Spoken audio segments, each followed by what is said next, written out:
भूत पिशाच निकट नहीं आवे, महावीर जब नाम सुनावे। इस सिद्धांत पर चलने वाले बागेश्वर धाम के स्वामी धीरेन्द्र कृष्ण शास्त्री आजकल ढेरों सुर्खियां बटोर रहे हैं, पर हजारों बाबाओं की तरह उन्हें भी सवालों के घेरे में खड़ा कर दिया गया है। क्या बागेश्वर सरकार सच में बिना समस्या बताए समाधान बता देते हैं? क्या बागेश्वर धाम जाकर भूत पिशाच बाधा चुटकियों में दूर हो जाती है? क्या है बागेश्वर धाम की भभूति का असली रहस्य? आखिर क्यों केवल 3 रंग के कपड़ों में ही नारियल बांधा जाता है? कैसे लगती है बागेश्वर धाम की अर्जी? आखिर बागेश्वर सरकार के पास ऐसी कौन सी शक्ति है जो न केवल हिंदुओं को बल्कि दूसरे लोगों को भी मंत्र मुग्ध कर देती है? जज, तहसीलदार, एमएलए, मंत्री, यहाँ तक कि मोदी सरकार के दिग्गज नेता भी, यहाँ तक कि अमिताभ बच्चन और साउथ के बड़े बड़े नेता यहाँ पर सिर झुकाने आते हैं। और सोनू निगम ने तो बागेश्वर सरकार का बढ़ चढ़कर साथ दिया है। तो फिर देर किस बात की, चलिए जानते हैं क्या है बागेश्वर धाम सरकार की असली सच्चाई। वीडियो शुरू करने से पहले आपसे रिक्वेस्ट है कि अगर अभी तक आपने हमारे चैनल अनोखी दुनिया को सब्सक्राइब नहीं किया है तो जल्दी से कर लीजिए और कमेंट्स में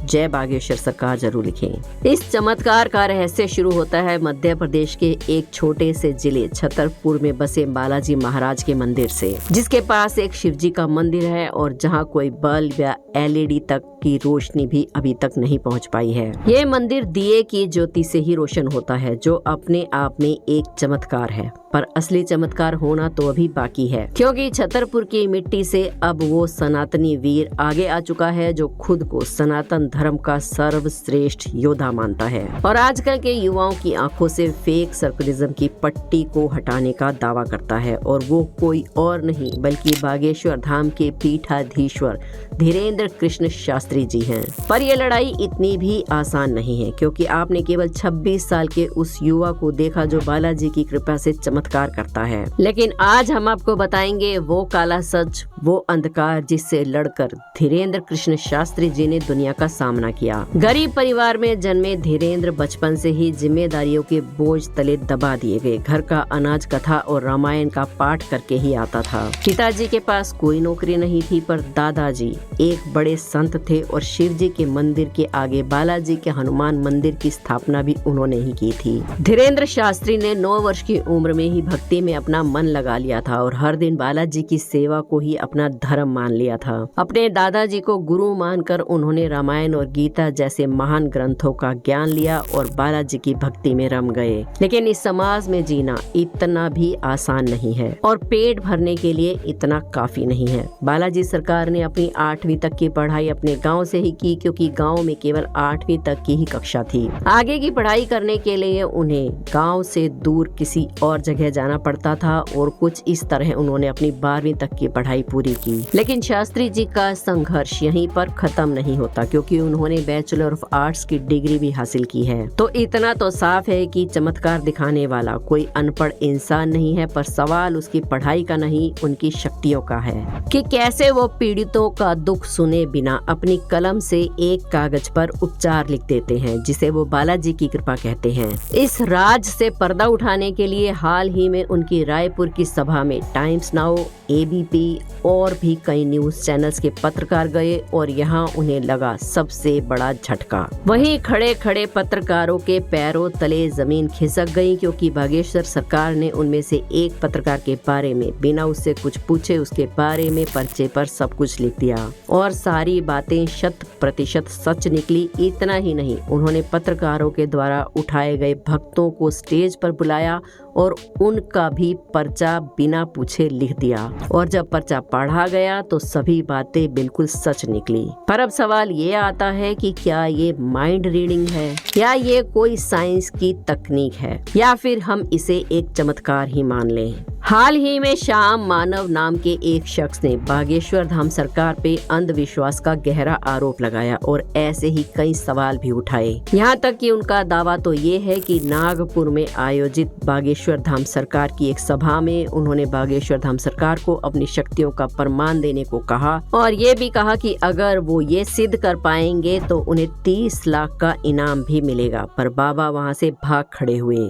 इस पर बागेश्वर धाम सरकार का ये कहना है कि ये झूठा आरोप है, ये केवल सनातन धर्म को टारगेट करने का एक तरीका है और अगर श्याम मानव को किसी भी तरह की पुष्टि चाहिए तो वो छतरपुर में आमंत्रित हैं। इस मुद्दे पर सोनू निगम ने बागेश्वर धाम सरकार को सपोर्ट करते हुए कहा कि जो भी सनातन धर्म के विरुद्ध जाएगा उसके खिलाफ खड़ा होना जरूरी है। इतना ही नहीं, बागेश्वर धाम सरकार के साथ आए दिन किसी न किसी नेता अभिनेता की तस्वीरें भी आती रहती हैं। बीजेपी के प्रमुख मंत्री मनोज तिवारी भी बाबा के नाम के जयकारे लगाते हुए नजर आ चुके हैं और कांग्रेस के भी कई नेता बाबा का आशीर्वाद लेने आते रहते हैं। बागेश्वर धाम सरकार सिर पर पगड़ी पहने और तिलक लगाए हमेशा मुस्कुराते रहते हैं, पर अगर इनके सामने कोई झूठी पीड़ा या छल कपट के भाव से जाता है तो वो उसे डांटने में भी कोई कसर नहीं छोड़ते। यहाँ दुखों का निवारण केवल पन्नों पे लिखे उपाय से ही नहीं होता, बल्कि उस भभूति से भी होता है जिसे वो परंपरा और बालाजी का प्रसाद मानते हैं और ये भभूति भक्तों में बांटी भी जाती है। लोगों का तो यहाँ तक मानना है कि बागेश्वर धाम सरकार स्वयं हनुमान जी का रूप है और भक्तों के कष्टों को हरने के लिए ही आए हैं। और चौंकाने वाली बात तो ये है कि लोगों का मानना है कि बागेश्वर धाम सरकार के पास एक अदृश्य सेनापति है जो भूतों को भगाने में उनकी मदद करता है। पर सवालों की सूची यहीं पर खत्म नहीं होती, क्योंकि अब सवाल ये आता है कि भक्तों की इतनी बड़ी भीड़ में से आखिर किसकी अर्जी मंजूर होती है और कैसे,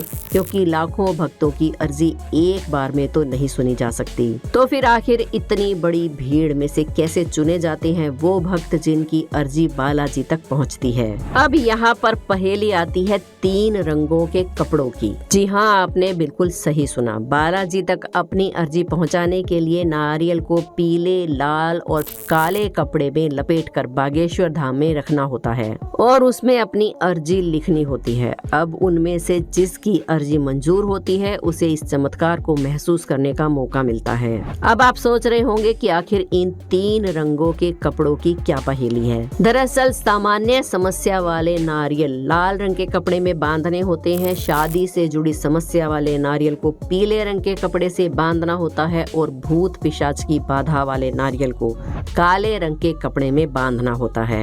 अब इन्हीं चीजों को कई लोग अंधविश्वास कह रहे हैं। कुछ लोगों का तो ये भी कहना है कि ये काला जादू है और केवल अंधविश्वास का एक जाल है जो मासूम लोगों को फंसा रहा है। वहीं लल्लन टॉप के न्यूज के मुताबिक बागेश्वर धाम की टीम ने कई जमीनें गैर कानूनी ढंग से कब्जा रखी हैं और कई लोगों का मुंह पैसे और पावर से बंद किया है। तो वहीं कुछ लोगों का कहना है कि ये मीडिया और कुछ नास्तिक लोगों की साजिश है जिसमें सनातन धर्म को टारगेट किया जा रहा है, क्योंकि उनका कहना है कि अगर ऐसा ही है तो ये सवाल किसी मौलाना या पादरी पर क्यों नहीं उठाए जाते, क्यों केवल सनातन धर्म के गुरु और बाबाओं पर ही ऐसे सवाल उठाए जाते हैं। बागेश्वर धाम सरकार गरीबों के लिए भंडारा भी चलाते हैं और गरीब लड़कियों की शादी भी करवाते हैं। इन सब चीजों को मीडिया क्यों नहीं देख रही। माइंड रीडर सुहानी शाह का कहना है कि ये कोई चमत्कार नहीं है, ना ही कोई बालाजी का रूप है, बल्कि ये सिर्फ एक कला है। लेकिन बागेश्वर धाम पर बहुत सारे सवाल अब भी गहरी चर्चा में बने हुए हैं। वैसे आपका इस बारे में क्या कहना है? आप बागेश्वर धाम सरकार को सपोर्ट करते हैं या नहीं, हमें कमेंट सेक्शन में जरूर बताइए। और ऐसे ही बहुत सारे रहस्यों से पर्दा उठाने के लिए हमारे चैनल अनोखी दुनिया को जल्दी से सब्सक्राइब कर लीजिए। कमेंट्स में जय श्री राम जरूर लिखें। कल फिर मिलेंगे एक और वीडियो में। जय बागेश्वर सरकार।